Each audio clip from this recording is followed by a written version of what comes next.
मैं समय हूं और आज महाभारत की अमर कथा सुनाने जा रहा हूं। यह महाभारत केवल भरत वंश की कोई सीधी सादी युद्ध कथा नहीं है। यह कथा है भारतीय संस्कृति के उतार चढ़ाव की। यह कथा है सत्य और असत्य के महायुद्ध की। यह कथा है अंधेरे से जूझने वाले उजाले की। और यह कथा मेरे सिवा कोई दूसरा सुना भी नहीं सकता, क्योंकि मैंने इस कथा को इतिहास की तरह गुजरते देखा है। इसका हर पात्र मेरा देखा हुआ है।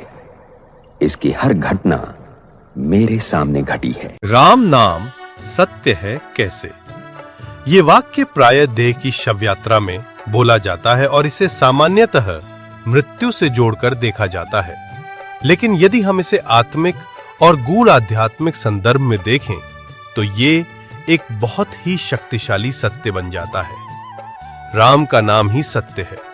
शरीर, संबंध, संपत्ति, परिस्थितियां ऑल आर टेम्पररी।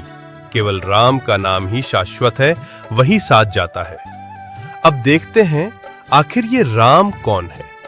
राम केवल एक ऐतिहासिक राजा नहीं है, वरन वो आत्मा के भीतर स्थित परम ज्योति या परम शांति का प्रतीक भी है। आत्मिक दृष्टि से राम वो है जो मन के वन में बसता है, जो रावण जैसे विकारों का अंत करता है। राम इज इक्वल वो चेतना जो मन और इंद्रियों पर राज्य करती है।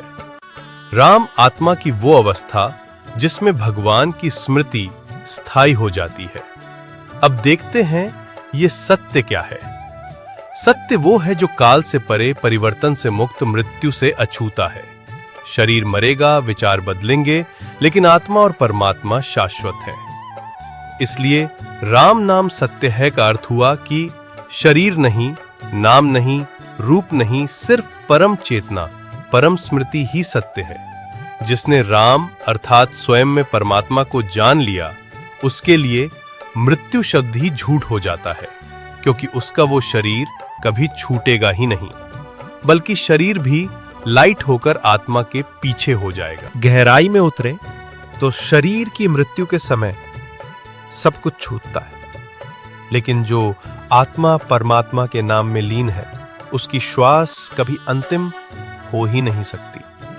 सारी सृष्टि उसकी अपनी हो जाती है।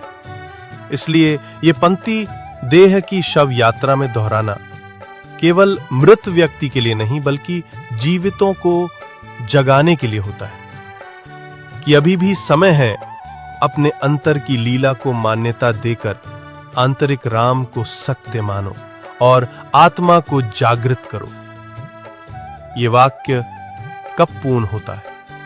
जब कोई आत्मा जीते जी कह सके, राम नाम ही मेरा जीवन है, मेरा शरीर मेरे अंदर के राम की अमानत है। जिसकी डोर खुद राम ने थाम रखी हो, वो आत्मा जीते जी स्वर्ग तो देखेगी ना।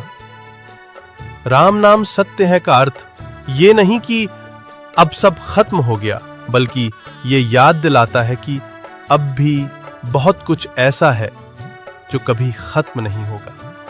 यानी शरीर भी रहेगा और तुम भी यहीं राज करोगे।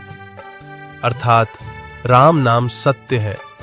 ईवल को आत्मा प्लस परमात्मा की अटूट स्मृति ही असली अमरता है। मैं ही दुर्योधन हूं, मैं ही अर्जुन और मैं ही कुरुक्षेत्र। क्योंकि महाभारत बनते बिगड़ते रिश्तों और रिश्तों के आधार और जीवन सागर को मथकर जीवन के तत्व और सत्य का अमृत काढ़ने की कहानी भी है। और ये लड़ाई हर युग को अपने अपने कुरुक्षेत्र में लड़नी पड़ती है, क्योंकि हर युग के सत्य को वर्तमान असत्य से जूझना पड़ता है। और जब तक मैं हूं, यह महायुद्ध चलता रहेगा और मेरा कोई अंत नहीं। मैं अनंत हूं। इसीलिए यह आवश्यक है कि हर वर्तमान इस कहानी को सुने और गुने, ताकि वो भविष्य के लिए तैयार हो सके।